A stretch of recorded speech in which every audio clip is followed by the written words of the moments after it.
Գանք, հիմա մենք արդեն խոսեցինք մի բան նիկոլական արևմտամետներին, որոնք կարծես Սա թե թաքնված, մեկ-մեկ թաքնված, մեկ-մեկ ակնհայտ իրենց խոսույթի մեջ կամ ներկայանում են որպես Նիկոլա Մեծ կամ նիկոլական կամ չեն կամ մեկ-մեկ հակադրվում են նաև։ դե ինձ թվում է դա արդեն իրենց մոտ չի ստացվում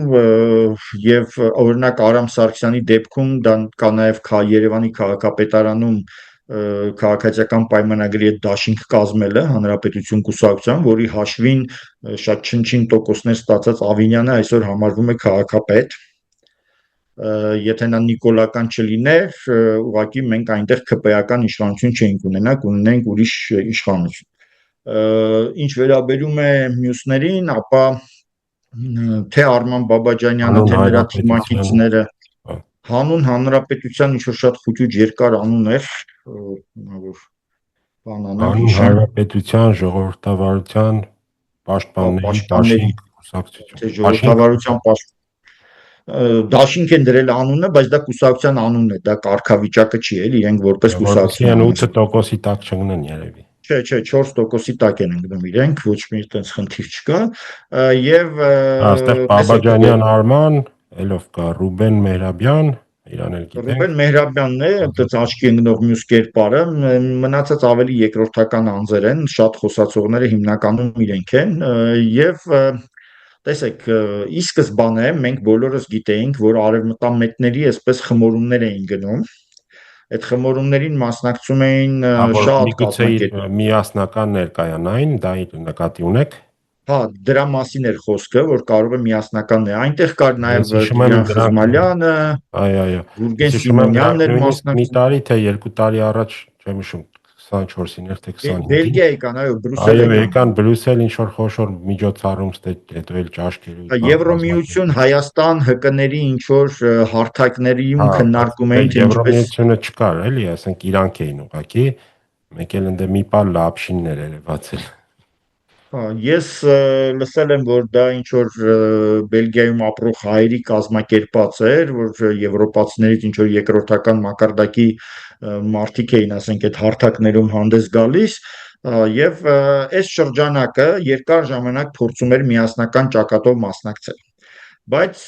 տարբեր փուլերում այնտեղից տարբեր մարդիկ հեռացան, որոշները հեռացան համարելով, որ դա իրենց տեղը չէ գաղափարական առումով գուցե կամ ամբիցիաների չբավարարվելու առումով,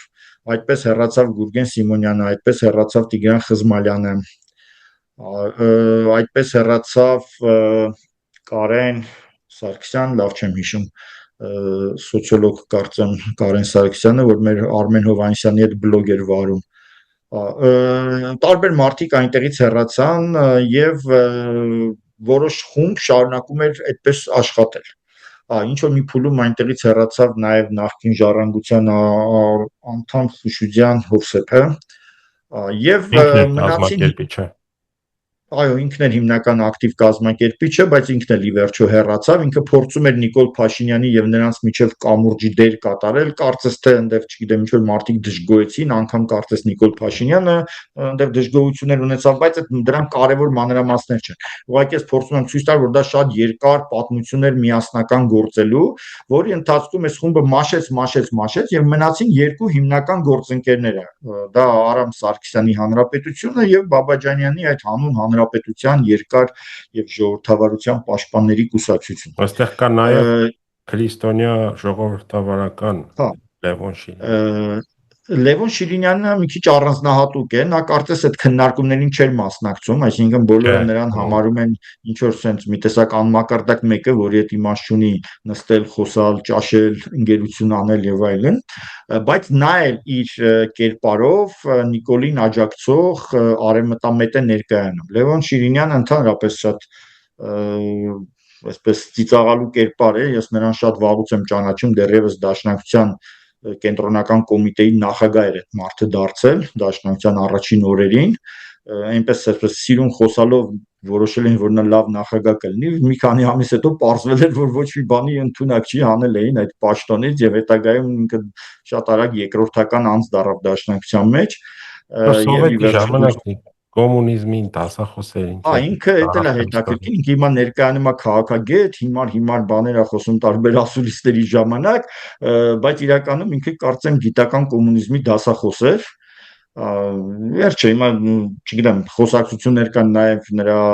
որպես դասախոս կաշառակեր լինելու մասին եւ այլն, բայց դա արդեն ոնց որ մեր գործը չէ։ Քաղաքական հիմնական հյուրերից է, ամեն օրը մեկ կանչում։ Դե կարողանում են մարդիկ ներկայացնել, որ իրանք ինչ որ ասելիք ունեն, իրականում եթե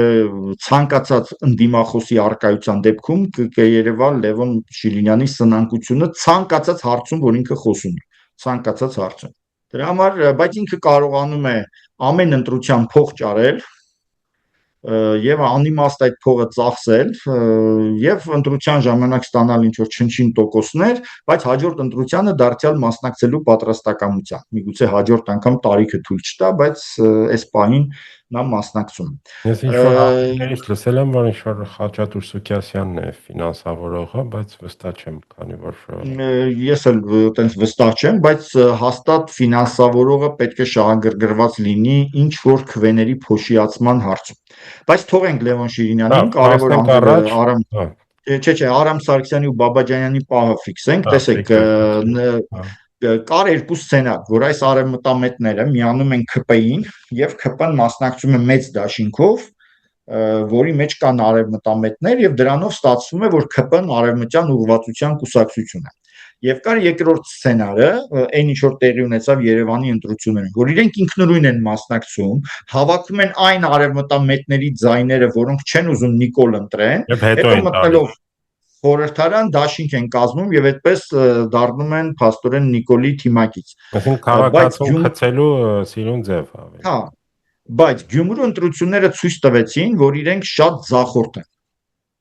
Եվ այստեղ իմ տպավորությամբ Նիկոլ Փաշինյանը եզրակացրեց, որ այդ նման արևմտամետներ իրեն պետք չեն ոչ իր կուսակցությունում, ոչ էլ որպես դաշնակից էլ հույս չկա, որ նրանք ինչ որ մի բան կանեն։ Ավելին, նրանք ի սկզբանե որ փորձում էին միասին լինել, որպեսզի այդ շեմը մի կերպ հաղթահարեն, հիմա երբ որ բաժանվել են, իսկ բաժանվել են թերևս չպայմանավորվելով, թե ինչ կուսակցության անունով հանդես գան, չէ՞ որ եթե մի կուսակցության անունով հանդես ես գալիս, մյուսը դառնում է ավելի երկրորդական։ Իսկ դաշինքով մասնակցեին հաստատ շեմը չէին հաղթահարի։ Բացի այդ, ասենք, ով որ տողի վրա կլինի, ընդհանրապես այս կուսակցությունները, որոնք միշտ պատկանում են մի մարդու։ Հա, այդ եւ փորձում են բազարով որոշել, թե ով որտեղ է լինելու, այլ ոչ թե ներքին ընտրությամբ։ Դրանք բոլորը ի վերջո պառակտվում են, բոլոր բազարները վերջանում են անիմաստ բաժանումներով, ինչը իրանց դեպքում տեղի ունեցավ եւ հիմա իրենք ընդամենը փորձելու են այնպես անել, որ արևմտամետ մարդիկ, ովքեր Նիկոլից սկսել են զզվել, միգուցե իրանց տանքվեն, այլ ոչ թե, ասենք, չգիտեմ, այլ ընդդիմադիր ուժի, չգիտեմ, Արման Թաթոյանին կամ Հայկ Մարությանին, որտեղ Հայկ Մարությանն էլ է մեկ-մեկ եվրոպական ուղղությամբ ինչ որ բաներ խոսում, եվրոպական կենցաղվարության մասին է խոսում օրինակի համար, միգուցե մարդիկ նրան քվեարկեին եւ նա ավելի մեծ հնարավորություն կունենար շեմը հաղթահարելու։ Որպեսզի դա տեղի չունենա, սրանք շարունակում են մասնակցել, նա մի կողմից օգնելով Նիկոլ Փաշինյանին, մյուս կողմից եկեք այսպեսի մի բան հիշենք, Հայաստանի օրենքը կարծեմ 2%-ի դեպքում թույլ է տալիս, որ կուսակցությունները ֆինանսավորվեն պետության կողմից։ Այսինքն, եթե դու չես անցնում խորհրդարան, բայց 2% ես ստանում, դու հաջորդ 5 տարիներին պետությունից փող ես ստանում։ Եվ դրա համար էլ որոշ կուսակցություններ պայքարում են, հա, իրենց հավելյալ այդպես ֆինանսավորման համար։ Ինձ թվում է նրանք նաև այդ հարցն են այս ընտրությունների ժամանակ լուծում։